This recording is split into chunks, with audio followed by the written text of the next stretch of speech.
Put your hands on the car right now. The police officer barked, his voice cutting through the quiet street like a siren even before the red and blue lights finished flashing across the marble columns of the mansion. The man he was shouting at did not run. He did not argue. Marcus Reed simply stood there on the sidewalk, a worn leather toolbox hanging loosely from one hand, his calm eyes reflecting the spinning police lights that washed across the massive iron gates behind him.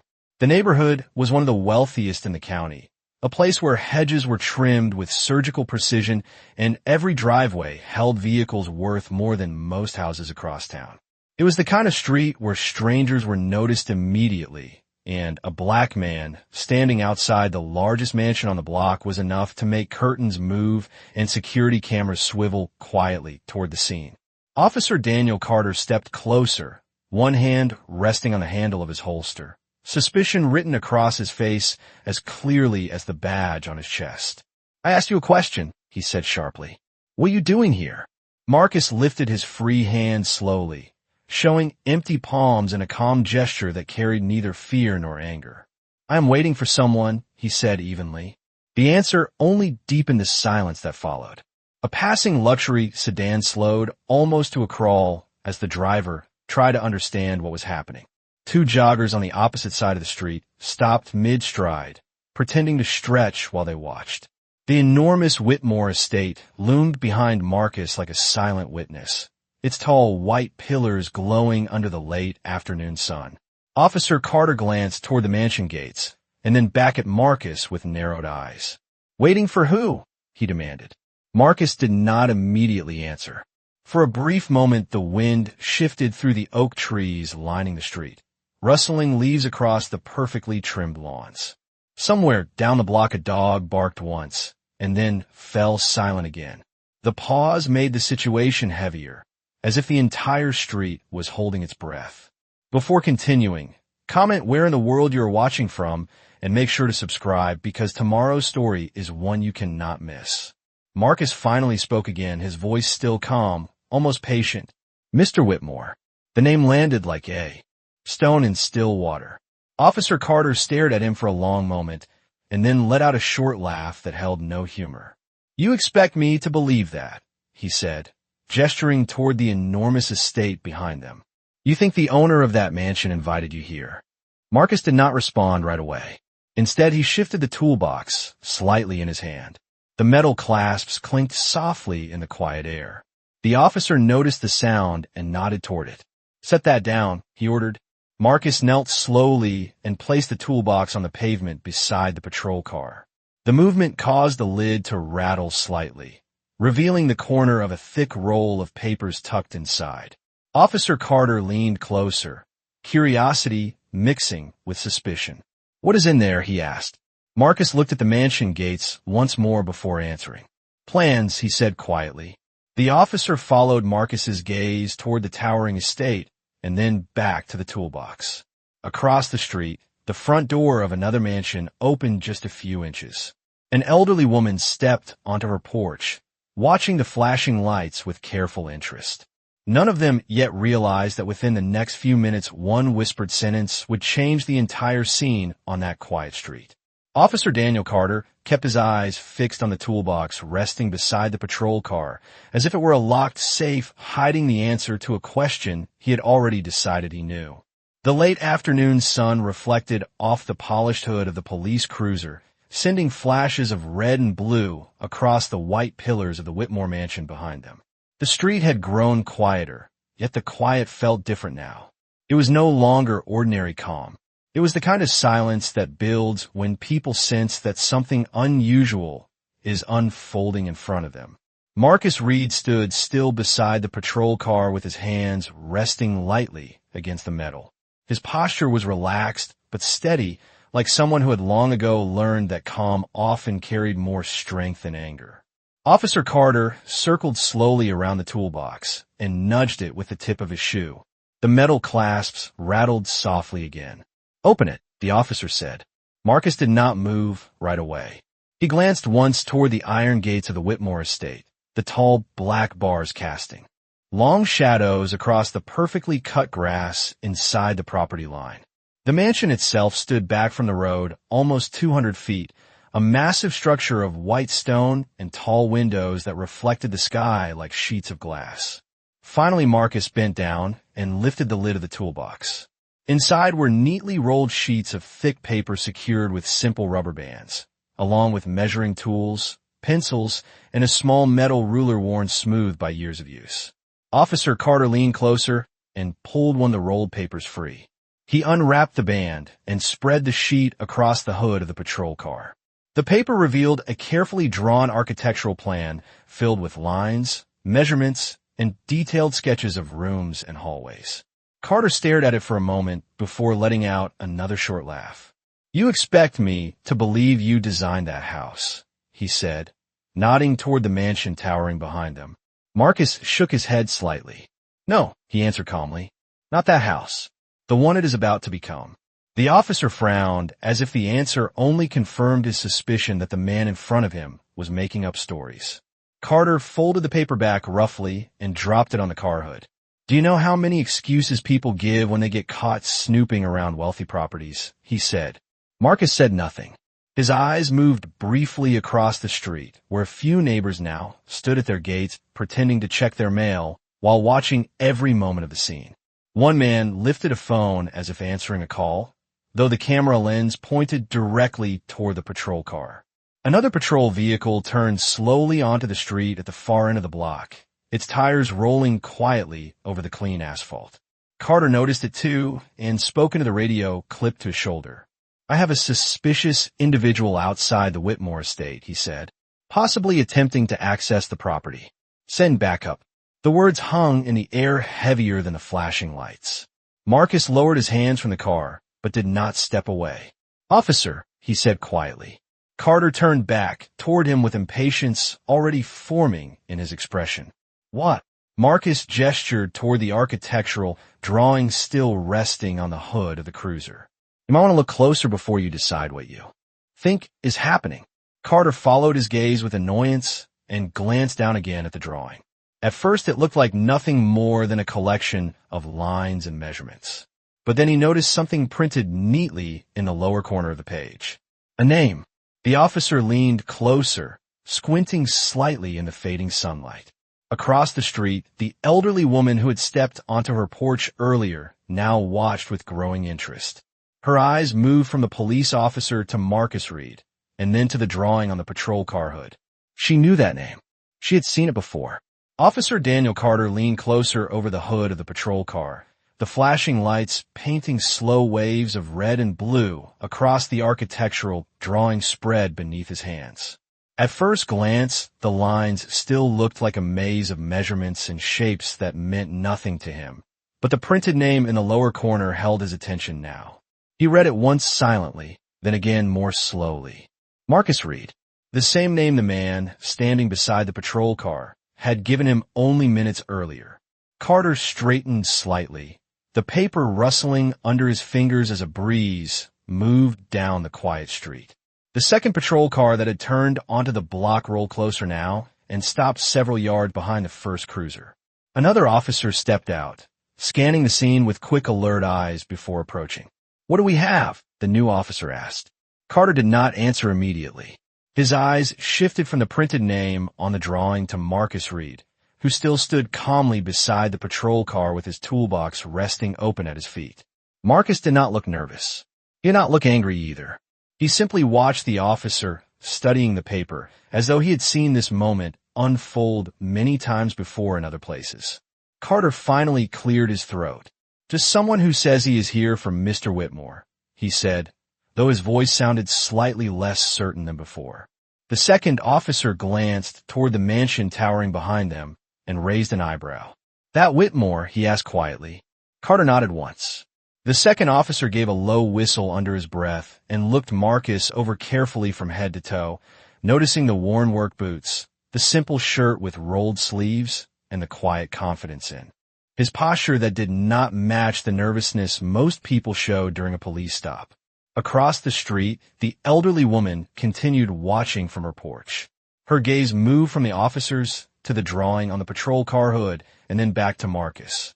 Something about the scene seemed strangely familiar to her. She stepped down from her porch slowly, her eyes narrowing as she studied the paper in Carter's hands from across the street. Carter looked down again at the printed name in the corner of the drawing. Beneath the name was another line of smaller letters, identifying the architectural firm responsible for the design. Reed Urban Restoration. The officer frowned slightly. He had heard the name before, though he could not immediately remember where. He tapped the corner of the paper with his finger.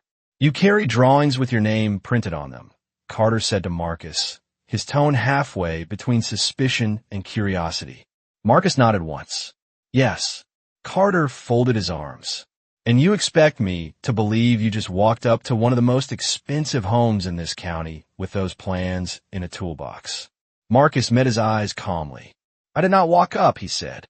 "I was invited." The second officer looked from Marcus to Carter as if waiting for the next step. Carter exhaled slowly and picked up the drawing again, scanning the detailed plans more carefully this time. The paper showed not only the mansion as it currently stood, but also new sections that had not yet been built, extensions to the east wing, redesigned gardens, and a long glass corridor connecting the main structure to a new gallery space. It looked less like a simple renovation and more like the blueprint for an entirely transformed estate. Carter lowered the page slightly, glancing again toward the tall iron gates of the Whitmore property. They remained closed and silent, the security cameras mounted along the stone pillars quietly rotating as if observing everything. The officer turned back toward Marcus with a hard expression returning to his face. "Even if these drawings belong to you," Carter said, "that does not explain why you're standing outside the gate instead of inside the house with the owner." Marcus glanced toward the mansion once more before answering. "Because I arrived early," he said. The second officer shook his head slightly, as if the answer sounded too simple to believe. Carter folded the drawing once and placed it back on the hood of the patrol car. The tension that had briefly softened returned to his shoulders. "Early or not," he said firmly, "until I confirm that story, you're staying right here." Across the street, the elderly woman had now reached the edge of the sidewalk. She stared at the name printed on the paper from where she stood and felt a small spark of recognition settle in her mind. She had seen that name in a letter only 3 days earlier. Officer Daniel Carter rested one hand on the hood of the patrol car, while the other hovered near his radio, his eyes shifting between Marcus Reed and the enormous Whitmore estate beyond the iron gates. The tension on the quiet street had thickened into something heavier now. 2 police cruisers sat with their lights flashing slowly across the marble pillars and tall hedges of the mansion, casting restless colors over the otherwise peaceful neighborhood. A few more residents had stepped outside their homes, some pretending to water plants or check their mailboxes, though their attention clearly remained fixed on the scene unfolding beside the patrol cars. Marcus Reed stood exactly where Carter had told him to remain, calm and steady, his toolbox still open on the pavement beside the car. The architectural drawing lay on the hood, the edges fluttering slightly in the warm afternoon breeze. The second officer, whose name badge read Officer Ramirez, folded his arms and glanced again toward the mansion. "Dispatch confirm anything yet?" Ramirez asked quietly. Carter shook his head. "Not yet." He looked back at Marcus. "You said Mr. Whitmore invited you here." Marcus nodded once. "Yes." Carter gestured toward the massive gates.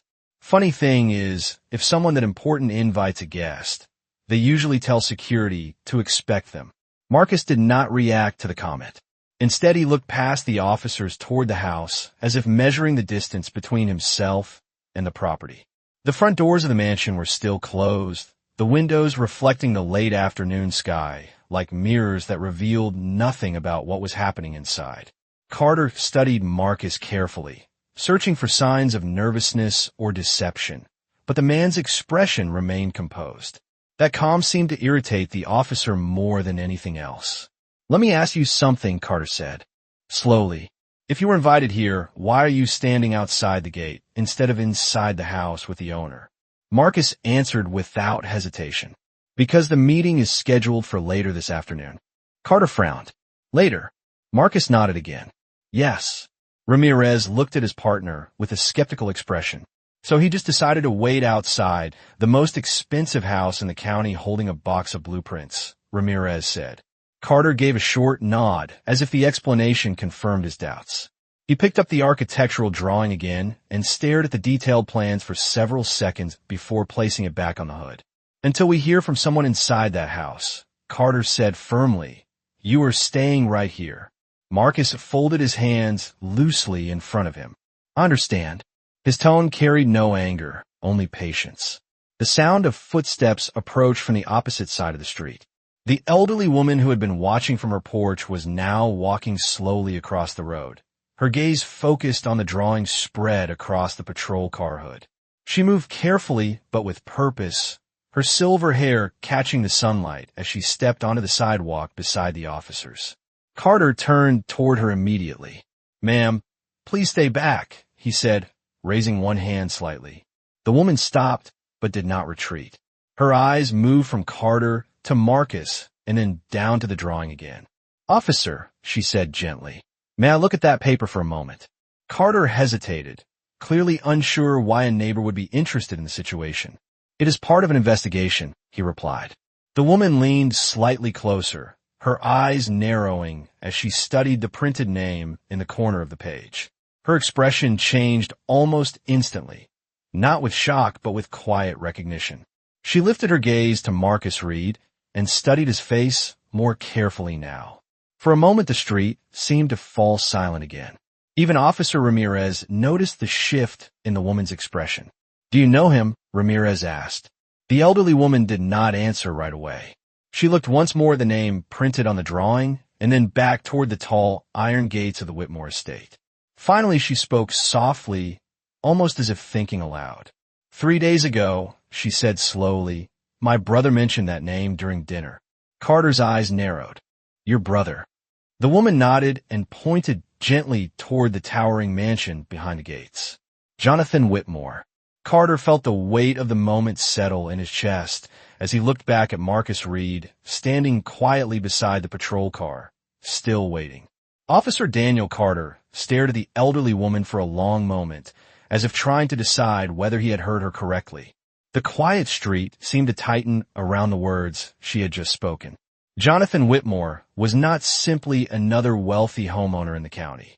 He was the Whitmore whose name appeared on hospitals, libraries, and half the university buildings in the state.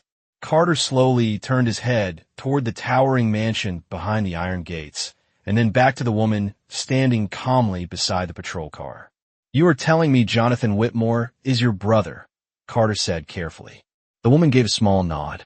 "Yes." Officer Ramirez looked between them with raised eyebrows, clearly unsure how to process the information. Carter shifted his weight and folded his arms. "Ma'am, with all due respect, that is a very serious claim." The woman did not appear offended. Instead, she glanced again at the architectural drawing on the hood of the patrol car and then at Marcus Reed. "Officer," she said gently, "may I see the name printed there again?" Carter hesitated only a moment before sliding the paper a few inches toward her. The woman leaned closer and read the corner of the page where the name Marcus Reed was printed above the name of the architectural firm. A small smile touched the corner of her lips as if a quiet memory had just confirmed something in her mind. She looked up at Marcus. "You are Mr. Reed," she said. Marcus nodded politely. "Yes, ma'am." Carter watched the exchange closely. The calm recognition between them made him uneasy. "You know him?" Carter asked the woman. She shook her head slightly. "Not personally." She lifted one finger and pointed toward the Whitmore mansion beyond the gates. "But 3 nights ago during dinner my brother told me he had finally found the architect he wanted to redesign the estate." Carter felt a small ripple of uncertainty move through his chest. The explanation was still too thin for him to trust, but it was no longer easy to dismiss either. Ramirez leaned toward Carter and spoke quietly. "You think we should call the house?" Carter nodded slowly. He reached for the radio clipped to his shoulder and pressed the button. "Dispatch," he said. "Can you attempt contact with the Whitmore residents and confirm whether they are expecting a guest named Marcus Reed?" The radio crackled softly with static before the dispatcher answered. "Stand by." The silence that followed seemed longer than it really was. Carter looked again at Marcus Reed, who remained standing beside the patrol car with the same steady composure he had shown from the beginning. There was still no sign of frustration in his voice or movement in his posture. He simply waited. The elderly woman watched him with growing curiosity. "My brother described you differently," she said after a moment. Marcus tilted his head slightly. "Differently?" She nodded with a thoughtful expression. "He said the architect he hired had the calmest voice he had heard in years. Someone who could see beauty in a place even before the walls were finished." Marcus allowed himself a faint smile. "That sounds like something Mr. Whitmore might say." Carter shifted his stance again, trying to maintain the authority he had held earlier, though the balance of the situation had begun to feel less certain. The quiet neighborhood continued watching. A few residents now stood openly on their lawns, whispering to each other while glancing toward the patrol cars and the man beside them. Carter felt the weight of their attention pressing against his back like a spotlight. The radio on his shoulder suddenly crackled again. "Officer Carter," the dispatcher said. Carter lifted the radio closer to his mouth. "Go ahead." There was a short pause before the dispatcher spoke again. "Security at the Whitmore residence confirms that Mr. Jonathan Whitmore is expecting someone this afternoon. Name provided matches Marcus Reed." Carter froze for a brief second. The elderly woman closed her eyes softly, as if the confirmation had only verified what she already knew. Ramirez exhaled slowly beside the patrol car. Carter lowered the radio and looked at Marcus Reed once more. For the first time since the encounter began, the officer was no longer certain he was standing on the right side of the situation. Officer Daniel Carter lowered the radio slowly from his shoulder as the words from dispatch echoed in his mind. "Security at the Whitmore residence confirms that Mr. Jonathan Whitmore is expecting someone this afternoon. Name provided matches Marcus Reed." For several seconds, the only sound on the street was the soft hum of the patrol car engines and the distant rustle of leaves moving through the tall oak trees that lined the neighborhood. Carter glanced toward Officer Ramirez, whose expression had shifted from suspicion to quiet surprise. Across the street, a few of the neighbors who had been pretending not to watch now openly stared at the scene beside the patrol cars. The elderly woman stood calmly near the curb, her hands folded lightly in front of her as though the confirmation had been inevitable all along. Marcus Reed remained beside the patrol car, exactly where he had been told to stand. His posture had not changed, and there was no trace of triumph or frustration in his face. He simply looked at Officer Carter with the same steady calm he had shown since the moment the police cruiser first stopped him. Carter cleared his throat and looked down briefly at the architectural drawing still resting on the hood of the patrol car. The printed name in the corner now seemed heavier than before, as though the simple letters carried more authority than the badge on his chest. Ramirez broke the silence first. "Well," he said quietly, "that answers that." Carter nodded once, but did not immediately speak. His gaze moved from Marcus to the towering Whitmore mansion beyond the gates. The estate stretched across several acres of carefully designed land, the white stone walls glowing softly in the afternoon sunlight. For a moment, Carter imagined what it must be like to step through those gates as a welcome guest rather than stand outside them with flashing police lights and curious neighbors watching every move. He finally looked back at Marcus. "Dispatch says you are expected," Carter said, his voice more measured than before. Marcus nodded slightly. "Yes." Carter rubbed the back of his neck and glanced toward the second patrol car, parked behind them. The situation had shifted in a way he had not anticipated. A few minutes earlier, he had been certain he was stopping a suspicious stranger in a wealthy neighborhood. Now the same man appeared to be the very guest the owner of the estate had invited. Ramirez leaned against the side of the cruiser and folded his arms. "So what happens now?" he asked. Carter did not answer right away. Instead, he looked toward the tall, iron gates again. As if responding to the change in the air, a quiet mechanical sound suddenly carried across the street. The large gates of the Whitmore estate began to move. The heavy black iron slowly separated, revealing the long driveway that curved through the manicured gardens toward the front entrance of the mansion. Several neighbors gasped softly under their breath as the gates opened. At the far end of the driveway, a dark sedan appeared, rolling slowly toward the street. Marcus Reed turned his head slightly to watch the approaching vehicle. The elderly woman beside the curb smiled faintly, as if she had been expecting this moment from the beginning. Carter felt his shoulders tighten again, though this time it was not suspicion that held him stiff. It was the sudden realization that the man he had questioned minutes earlier was now being welcomed by the very house he had tried to keep him away from. The black sedan reached the open gates and continued forward until it stopped beside the patrol cars. The driver stepped out first, a tall man in a dark suit who walked quickly around the vehicle and opened a rear door. From inside emerged a familiar figure whose face had appeared on countless magazine covers and news reports over the years. Jonathan Whitmore stepped onto the street with calm confidence, adjusting the sleeve of his jacket as he looked toward the small gathering beside the patrol cars. His eyes moved past the officers immediately and settled on Marcus Reed. A warm smile spread across his face. "Mr. Reed," Whitmore said clearly as he walked forward, "I was beginning to think you had changed your mind about the project." The quiet street fell completely silent as the billionaire extended his hand toward the man the police had just been questioning.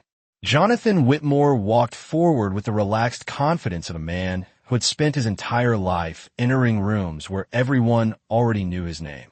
The late afternoon sunlight reflected off the polished black sedan behind him, and the open gates of the Whitmore estate stood wide as if the entire property itself had stepped forward to welcome the man he had come to meet. Yet Whitmore's attention never moved away from Marcus Reed. The billionaire's smile remained warm and genuine as he approached his hand extended in greeting. "Mr. Reed," he repeated, "I apologize if the gate staff did not notice your arrival." Marcus stepped forward calmly and shook his hand. His grip was firm but respectful. "No apology necessary," Marcus said evenly. "I arrived earlier than planned." The handshake lasted only a moment, yet the quiet street seemed to hold its breath during that brief exchange. Officer Daniel Carter stood beside the patrol car, his posture stiff as he watched the scene unfold. Only minutes earlier, he had been questioning Marcus Reed as a possible intruder. Now the owner of the Whitmore estate stood in front of him greeting the same man like an honored guest. Jonathan Whitmore finally turned his attention toward the officers. His expression remained polite, though a faint curiosity touched his eyes. "Officers," he said calmly, "is there a problem?" Carter cleared his throat, suddenly aware of the watching neighbors, the flashing patrol lights, and the architectural drawings still spread across the hood of the cruiser. "No problem, sir," Carter answered carefully. "We were simply responding to a report of a suspicious person near the property." Whitmore glanced briefly at Marcus before looking back at the officer. "Suspicious," he repeated with mild surprise. The elderly woman who had stepped into the street earlier now approached a few steps closer. Whitmore noticed her immediately and smiled. "Eleanor," he said warmly, "I see you have already introduced yourself." The woman returned the smile. "Not quite," she said gently, "but I recognize the name on the drawing." Whitmore nodded as if that explained everything. He turned again toward the patrol car and the rolled blueprints resting on the hood. "Those drawings belong to Mr. Reed," Whitmore said clearly. "He is the architect responsible for the redesign of this entire estate." The quiet statement traveled across the street like a ripple across still water. Several neighbors who had been standing in their yards exchanged surprised looks. Officer Ramirez shifted his weight slightly beside the cruiser. Carter felt the heat of embarrassment creeping up the back of his neck. Whitmore continued speaking in the same calm tone. "For the past 6 months, my team has reviewed proposals from architects across the country," he said. Mr. Reed's work stood far above the rest. He gestured toward the mansion behind him. "This house will soon look very different, and he is the man responsible for that." Transformation. Marcus said nothing during the explanation. He simply stood quietly beside the patrol car as Whitmore spoke. Carter glanced at him again, noticing how little the man seemed to need recognition or defense. Whitmore finally turned back toward Marcus with another welcoming smile. "I had hoped we could begin reviewing the new plans today," he said, "if the officers are finished with their questions." Carter immediately straightened. "Yes, sir," he said quickly. "Of course." The words felt heavier than he expected. Whitmore nodded politely to both officers and then gestured toward the open gates of the estate. "Shall we?" he said to Marcus. Marcus bent down and calmly closed the lid of his toolbox before lifting it from the pavement. As he reached for the architectural drawings on the patrol car hood, Officer Carter instinctively stepped back to give him space. The small motion did not go unnoticed by the neighbors watching from across the street. Marcus rolled the plans carefully and secured them with a rubber band before turning toward the open gates of the Whitmore estate. Whitmore walked beside him as they began moving toward the long driveway leading to the mansion. For several seconds, the officers remained silent beside their patrol cars. The flashing lights continued to paint slow circles of red and blue across the quiet street as the two men walked through the gates that had just opened for them. Marcus Reed and Jonathan Whitmore walked slowly along the wide stone driveway that curved through the Whitmore estate, leaving the flashing patrol lights and the curious stares of the neighborhood behind them. The moment they passed through the iron gates, the atmosphere changed. The quiet tension of the street faded into the calm elegance of the property. Tall maple trees lined the driveway, their leaves shifting softly in the afternoon breeze. The mansion rose ahead of them like a monument of white stone and glass, its wide steps leading to doors that stood nearly 20 feet tall. Whitmore walked beside Marcus with an easy stride, his hands loosely clasped behind his back as though the entire situation outside the gates had already slipped from his mind. "You handled that rather calmly," Whitmore said after a moment, glancing toward Marcus with quiet curiosity. Marcus adjusted the grip on his toolbox, but did not slow his pace. "Situations like that happen sometimes," he replied evenly. Whitmore studied his face for a second before nodding with understanding. "Unfortunately," he said. They continued walking along the curved driveway, passing carefully designed gardens where sculpted hedges framed marble fountains that reflected the golden light of late afternoon. Behind them, the iron gates slowly closed again, sealing the estate from the street outside. Marcus glanced back once, not at the officers, but at the quiet neighborhood beyond the gate where the entire scene had begun. Whitmore noticed the glance and gave a faint smile. "First impressions can be misleading," he said thoughtfully. Marcus did not respond immediately. His eyes returned to the mansion ahead. "That is true," he said quietly. As they approached the front steps, the tall wooden doors opened and a member of the estate staff stepped outside. The man nodded respectfully to Whitmore and then looked toward Marcus with polite interest. Whitmore gestured toward the architect beside him. "This is Mr. Marcus Reed," he said.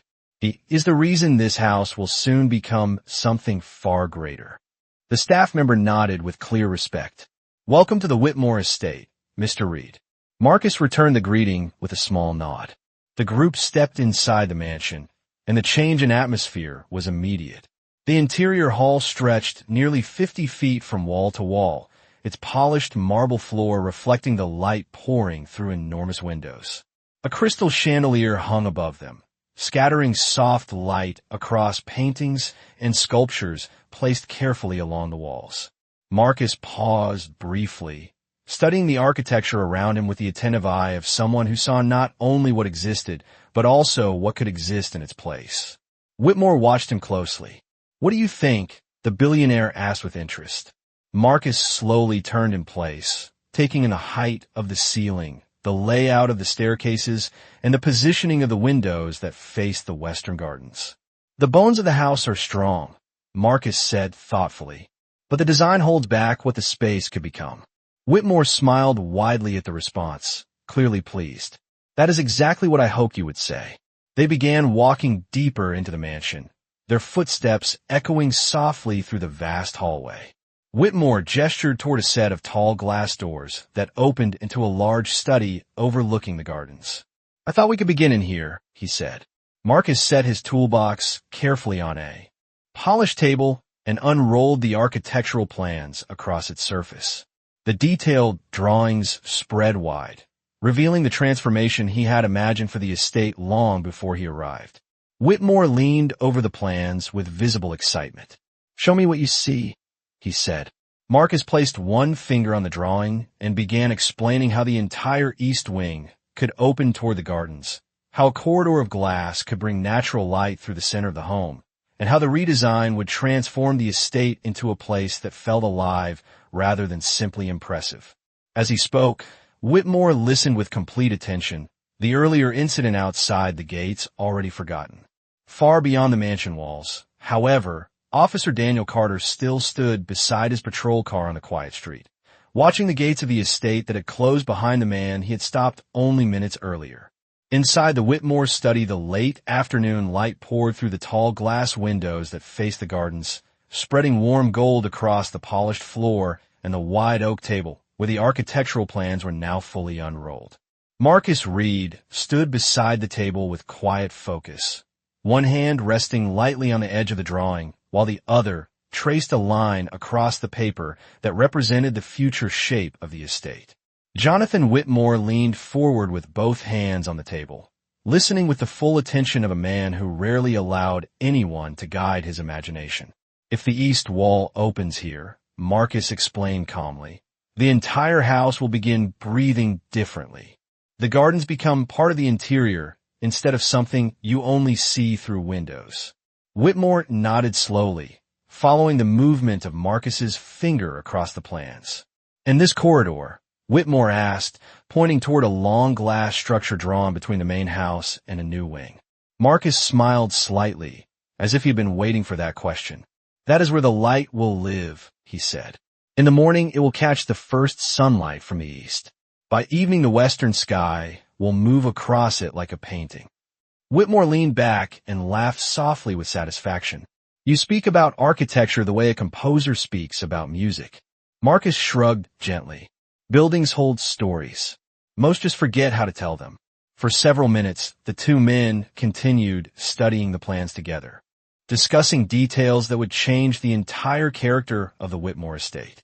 Outside the windows, the gardens stretched wide and peaceful, fountains reflecting the slow movement of clouds across the sky. Yet beyond the tall iron gates, the quiet street had not yet returned to normal. Officer Daniel Carter still stood beside his patrol car, the flashing lights now turned off, but the tension of the earlier moment still lingering in his thoughts. Officer Ramirez leaned against the side of the cruiser and glanced toward the closed gates of the estate. "You are still thinking about it," Ramirez said quietly. Carter did not answer immediately. His eyes remained fixed on the tall iron bars that now hid the driveway from view. "We jumped too fast," Carter finally said. Ramirez shrugged. "We get calls like that all the time. Someone sees a stranger near a wealthy property, and they call the police." Carter nodded slowly, but the explanation did not seem to ease his thoughts. "That man never once raised his voice," Carter said. "Not even when we treated him like he did not belong here." Ramirez followed Carter's gaze toward the gates. "Maybe he is used to it." The quiet statement hung in the air for a moment before Carter exhaled and looked down at the empty hood of the patrol car where the architectural drawings had been earlier. Meanwhile, inside the Whitmore mansion, the conversation between Marcus Reed and Jonathan Whitmore had moved from the plans themselves to the story behind them. Whitmore poured 2 glasses of water from a crystal pitcher and handed one to Marcus. "Tell me something," Whitmore said as they stood beside the table again. "How did you learn to see spaces this way?" Marcus took a small sip before answering. "My father was a carpenter," he said. "When I was a child, he used to take me to the houses he was building. He told me every wall had a reason to exist." Whitmore listened carefully. "And now you build the reasons." Marcus smiled faintly. "I try." Whitmore looked again at the drawings spread across the table and then back toward Marcus. "I knew the moment I saw your designs that this was the direction the estate needed," he said. "What I did not know was that I would need to rescue my architect from a police stop before our first meeting." Marcus gave a small quiet laugh at that. It was an interesting introduction. Whitmore studied him for a moment before speaking again. "The world often makes decisions before it understands the full picture," he said thoughtfully. Marcus glanced toward the tall windows where the afternoon light continued to move slowly across the garden lawns. "That happens more often than people realize," he replied calmly. Inside the Whitmore study, the golden light of late afternoon slowly shifted across the polished floor as the conversation between Marcus Reed and Jonathan Whitmore continued to unfold around the architectural plans spread across the table. The air inside the mansion felt calm and thoughtful, far removed from the tension that had filled the street outside only a short time earlier. Whitmore stood quietly with one hand resting on the edge of the table, while Marcus carefully rolled one of the drawings back into place after explaining a new section of the design. When the corridor of glass is finished, Marcus said thoughtfully, "The entire center of the house will change. People will move through light instead of walls." Whitmore nodded with clear enthusiasm. "You're not just renovating a house," he said. "You are rewriting its personality." Marcus gave a small, thoughtful smile, but said nothing more. Outside the tall windows, the gardens remained still, though far beyond the gates, Officer Daniel Carter had not yet left the quiet street. Carter now stood near the open door of his patrol car, looking toward the tall iron gates as though expecting them to open again at any moment. The flashing lights had been turned off, and the neighborhood had begun to return to its usual calm rhythm. A few residents had gone back inside their homes, while others lingered quietly on their porches, still whispering about what had happened earlier. Officer Ramirez closed the trunk of the second patrol car and walked back toward Carter. "Dispatch cleared the call," Ramirez said. "We can head out whenever you are ready." Carter nodded slowly, but did not immediately move. His eyes remained on the gates. Ramirez noticed the hesitation. "You're still thinking about him," Ramirez said. Carter exhaled quietly. "I keep replaying the moment we stopped him," he admitted. "He never once argued. Not even when we treated him like he had no right to stand on that street." Ramirez leaned against the patrol car door. "Some people carry their dignity differently," he said. Carter glanced down at the pavement where Marcus Reed had stood earlier beside the cruiser. The spot now looked ordinary again, but Carter could still remember the calm expression on the architect's face and the quiet patience in his voice. Meanwhile, inside the Whitmore mansion, Jonathan Whitmore had begun walking slowly through the study while Marcus gathered the remaining drawings from the table. Whitmore paused near the window and looked out across the gardens toward the distant iron gates. "You know," Whitmore said thoughtfully, "moments like the one outside are the reason I chose you." Marcus looked up from the plans with curiosity. "The reason?" Whitmore nodded. "Your work was extraordinary. That was obvious. But when my assistant spoke with you on the phone, she told me something else. She said you never sounded rushed, never defensive. You simply explained your ideas and let the work speak for itself." Marcus secured the final drawing with a rubber band before answering. "Architecture teaches patience," he said. Whitmore turned from the window and walked back toward the table. "And patience reveals character," Whitmore replied. At that moment, a member of the estate staff stepped quietly into the study. "Sir," the man said politely to Whitmore, "the officers are still outside the gate." Whitmore raised an eyebrow with mild surprise. "Still?" The staff member nodded. Whitmore glanced briefly toward Marcus and then back toward the window where the gate stood far beyond the gardens. A thoughtful expression crossed his face. "Perhaps," Whitmore said slowly, "this conversation should not end with them standing outside." Marcus watched him with calm curiosity as Whitmore adjusted the cuff of his jacket and began walking toward the door. "Come," Whitmore said to Marcus with a friendly gesture. "Let us finish this meeting where it truly began." As the two men stepped out of the study and moved through the wide marble hallway toward the front entrance of the mansion, the quiet tension that had begun on the street outside seemed ready to return once more. The massive front doors of the Whitmore mansion opened once more as Jonathan Whitmore and Marcus Reed stepped outside together, the late afternoon sun stretching long shadows across the wide stone steps. The air outside felt cooler now, the quiet street beyond the iron gates still holding the echo of what had happened earlier. From the top of the steps, Whitmore could clearly see the patrol cars still parked near the curb and the two officers standing beside them. Officer Daniel Carter noticed the movement first. He straightened immediately, his eyes following the figures walking slowly down the long driveway toward the gate. Beside him, Officer Ramirez folded his arms and watched silently. The heavy iron gates opened again with a low mechanical hum, revealing the wide drive that curved through the estate gardens. Whitmore walked forward with calm purpose, while Marcus followed beside him, carrying the toolbox and rolled drawings that had already begun to transform the future of the estate. As they approached the street, Carter stepped forward slightly, unsure whether to speak or remain silent. The earlier certainty in his posture had disappeared, replaced by something quieter and more thoughtful.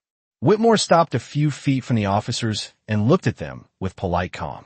"Officers," he said, his voice steady and composed. Carter nodded respectfully. "Mr. Whitmore." For a moment no one spoke. The quiet neighborhood seemed to lean in again, curious about how the moment would end. Whitmore glanced briefly toward Marcus before returning his gaze to the officers. "I understand there was some confusion earlier," he said.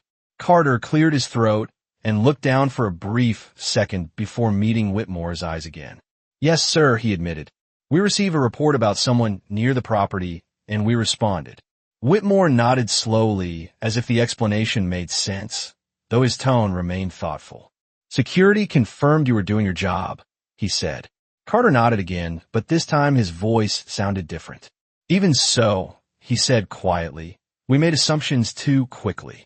Whitmore glanced toward Marcus, who stood calmly beside him, the same patience still visible in his expression. The billionaire gave a faint smile before turning back to the officer. "Mr. Reed has spent his life designing spaces that help people see things more clearly," Whitmore said. "Perhaps today he has done that in more ways than one." Carter looked at Marcus Reed again, remembering the calm way the architect had stood beside the patrol car earlier without raising his voice or showing anger. Carter finally stepped forward and extended his hand.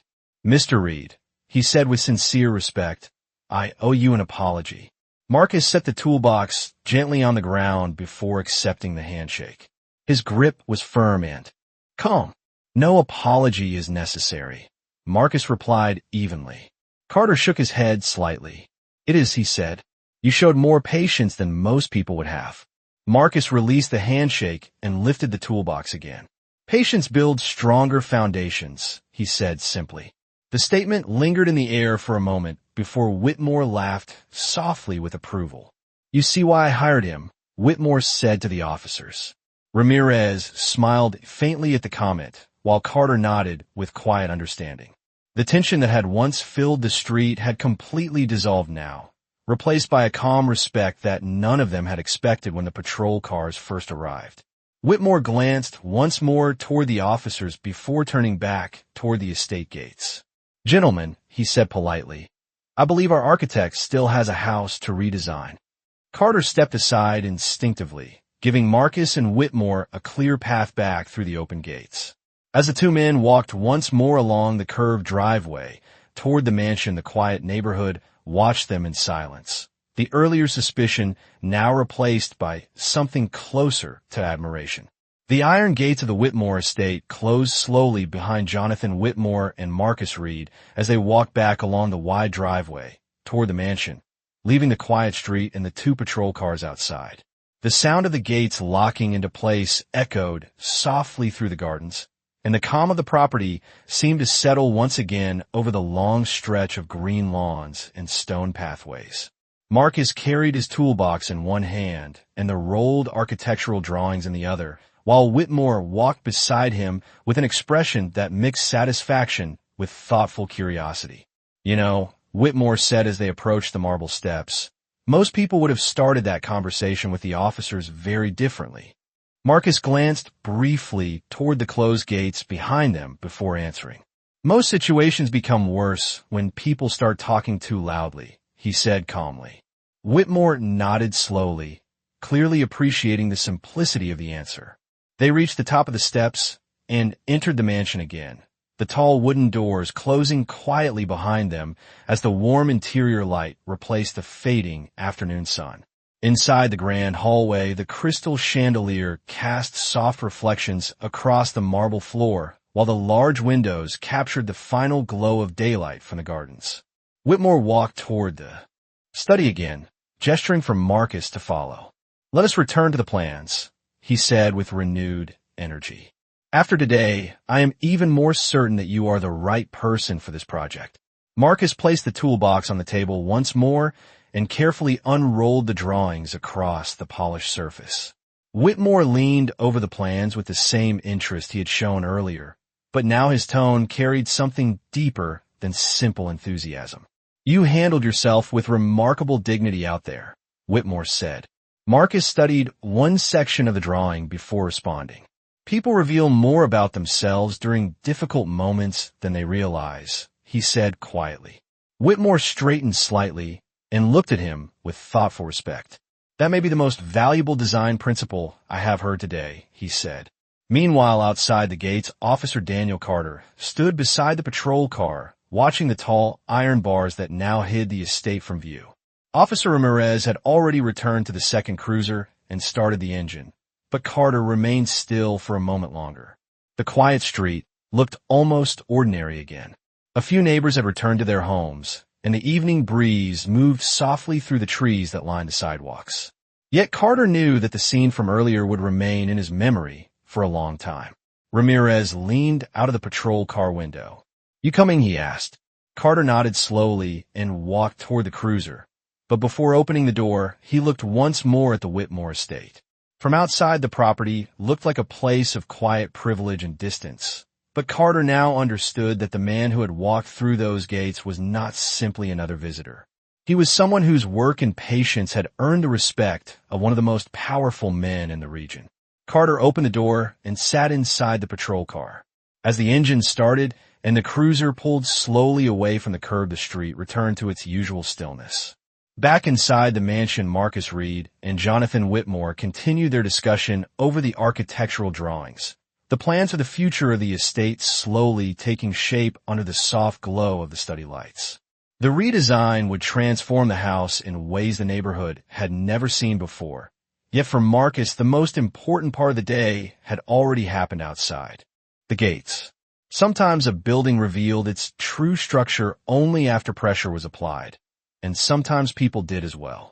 The evening light slowly faded across the Whitmore estate as the final details of the architectural plans rested open across the wide table inside the study. The mansion had grown quiet again after the long afternoon, and the golden glow from the lamps reflected softly across the polished wood floor and tall windows that overlooked the gardens. Marcus Reed stood beside the table, carefully rolling the final set of drawings while Jonathan Whitmore watched with clear satisfaction. Outside the window, the sky had begun turning deep shades of orange and blue as the sun lowered beyond the tall trees surrounding the estate.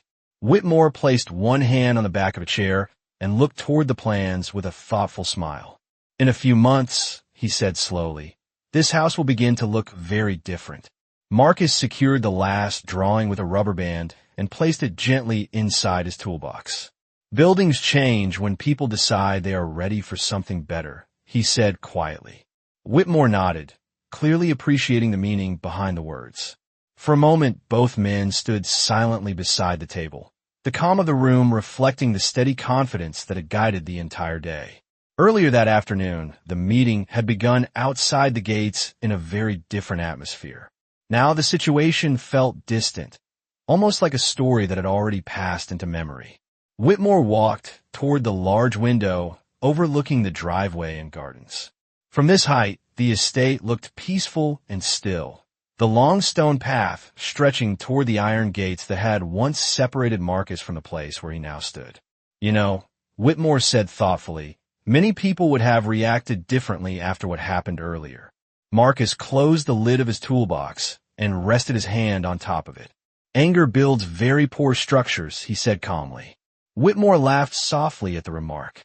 "That may be the best explanation of patience I have heard in years." A quiet knock came from the hallway door before one of the estate staff stepped inside. "Sir," the man said respectfully, "your driver has prepared the car if Mr. Reed is ready to leave for the evening." Whitmore nodded. "Thank you." Marcus lifted the toolbox and gathered the roll drawings.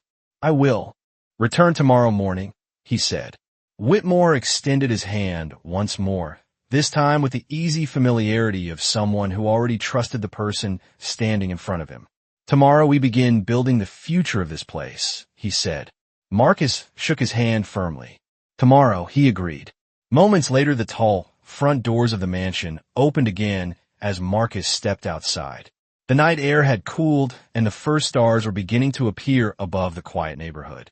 The black sedan waited at the foot of the steps to take him back into the city. As Marcus walked toward the car, he glanced once more toward the iron gates at the far end of the driveway. Earlier that day, those gates had marked a boundary that others believed he did not belong beyond.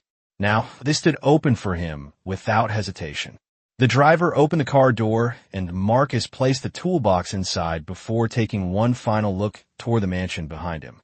Inside those walls, a new vision of the estate had already begun forming, not only through drawings and plans, but through the quiet respect that had grown during the day. When the car finally rolled down the long driveway and passed through the gates, the street outside remained peaceful and empty. The patrol cars were gone, and the neighbors had returned to their homes. Yet the memory of the afternoon still lingered in the calm night air. Marcus leaned back in the seat as the car drove away, knowing that tomorrow the same gates would open again, not because he needed permission to belong there, but because the work he carried inside his toolbox had already proven exactly who he was.